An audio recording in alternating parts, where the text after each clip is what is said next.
to Employing Differences, a conversation about exploring the collaborative space between individuals. I'm Paul Tevis. And I'm Karen Gimnig. Each episode, we start with a question and we see where it takes us.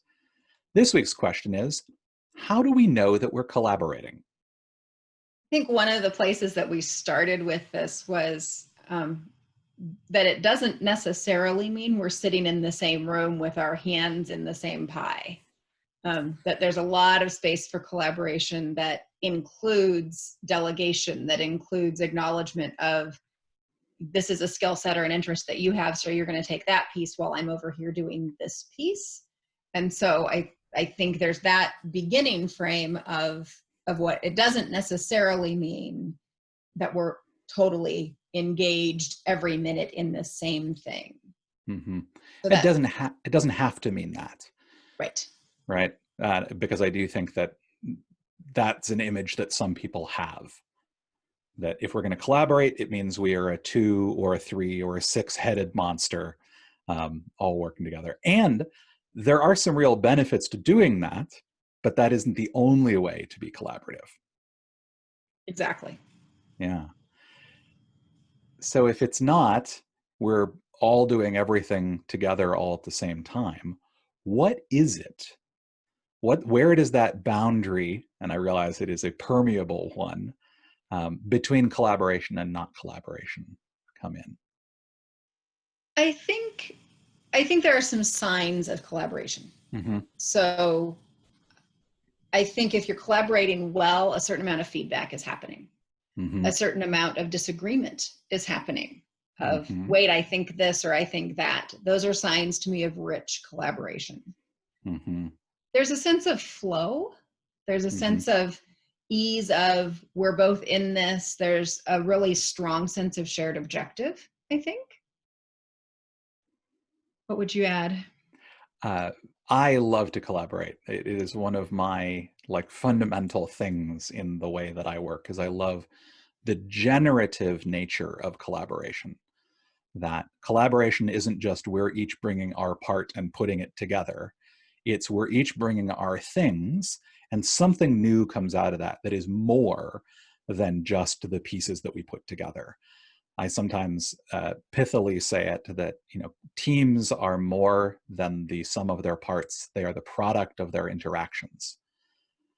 And so for me, when collaboration is happening, I am seeing that generative thing where there's more coming out of it than is being put into it from a content and structure and just sort of results sort of way. So there's a generative aspect to it. For me, there's also a feeling of mutuality. And I think that's where that feedback comes in, that differences, that idea that we're both putting something into it and we're both engaging in a very mutual way. Right? That I don't feel like, oh, I'm putting so much into this and you're not really doing anything. And you're not feeling, that way as well. That we can feel that dance back and forth between us. So it's those two things that I think I tend to look for to tell whether or not collaboration is happening.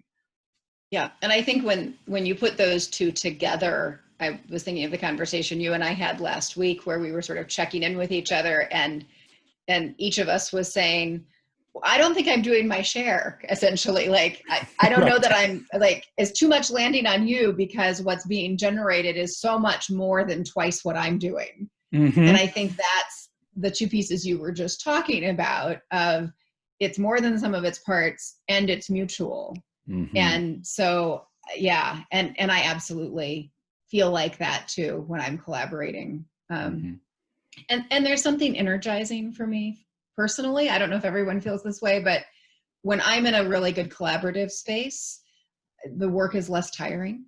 Mm-hmm. And it's more, I'm just more energized around it.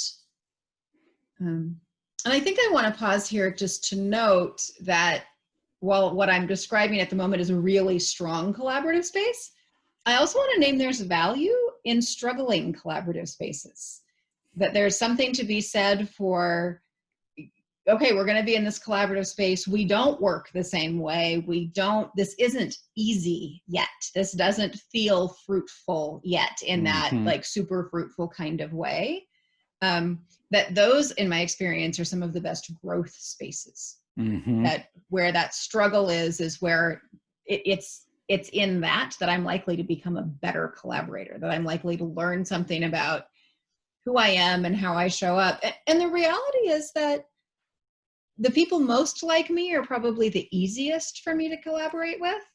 The people least like me are likely to be the richest collaboration space. One of the things that I often think about, and you can think about this in dyads, but you can think about it in groups as well, is the notion of range.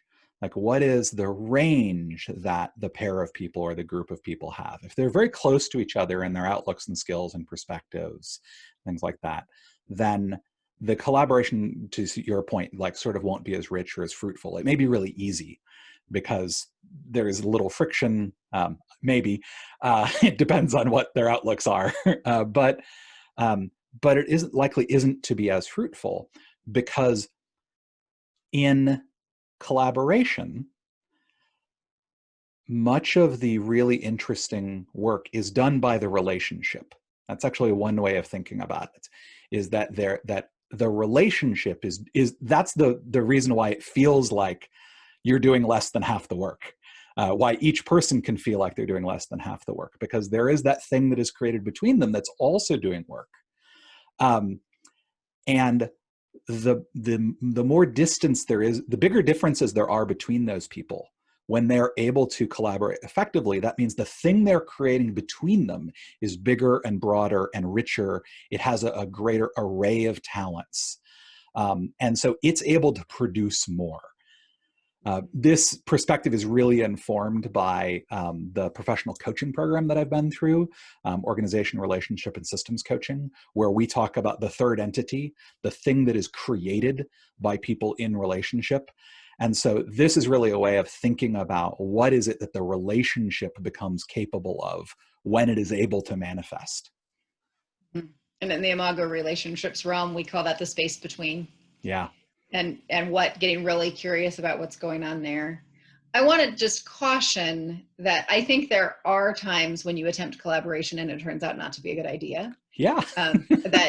That I think it's one of those, like, on the one hand, I want to say just because it isn't easy doesn't mean it's not worthwhile, because it absolutely can be incredibly rich, and those can be some of the best places to hang out. And there is also a point to say, it's not only hard, it's just downright painful, and it's not productive, and we're not getting anywhere. And maybe we're not the right partnership to grow together. And that if we can say that, sort of kindly and respectfully, that is, as much as I'm a huge fan of collaboration and I want to believe it always works, I also know that sometimes the most collaborative thing you can do is say, yeah, this is not a collaborative space for us. Yeah. And even deeper, to be able to say, this is no longer a collaborative space for us. That this was the right thing at the right time. This is what was needed. And now things are different. All relationships have an arc to them. And recognizing that, hey, things are different now. And this work that we did together was really amazing and powerful. And I cherish that. And now is not the time for us to be collaborating on this anymore. I'm saying this generically, not to you right now. Well, I'm glad to hear that. Yeah, we're not breaking up right now. The show must go on. The show must go on. But that is a thing. Yep. And I think often it happens with one of the things I said way at the beginning, is that alignment of objectives, that as you reach an objective, as you have a success, there is this temptation to say, well, that went really well, let's do the next thing together. But if your next thing and my next thing are not the same next thing, then it's, you can avoid a lot of strife by figuring that out. So I think taking time to be clear about objectives and to make sure, yep, what we're trying to do really is the same thing. I see it in co-housing groups a lot, that early on we're going to have these great relationships and we're going to be neighbors and we've all read this co-housing book and we're all excited about it. And then, a year down the road, as everybody's really invested, it turns out that one of them wants to build straw bale houses out in rural somewhere with a bunch of hiking trails, which is great. And somebody else wants to be in a dense urban walkable area, which is great. But they've spent a year collaborating towards a set of objectives that they didn't have alignment, even though they had an awful lot in common. Mm-hmm. And hopefully then that year they learned a lot and everybody progressed and you ended up with 2 projects. But that point of realizing our objectives aren't similar enough for Mm-hmm. collaboration to work well, I think is what we're talking about. Yeah. And it points to the fact that collaboration exists for a purpose. Like we are collaborating to achieve something. We are collaborating because we have a shared goal, a shared interest, a shared outcome, a shared purpose.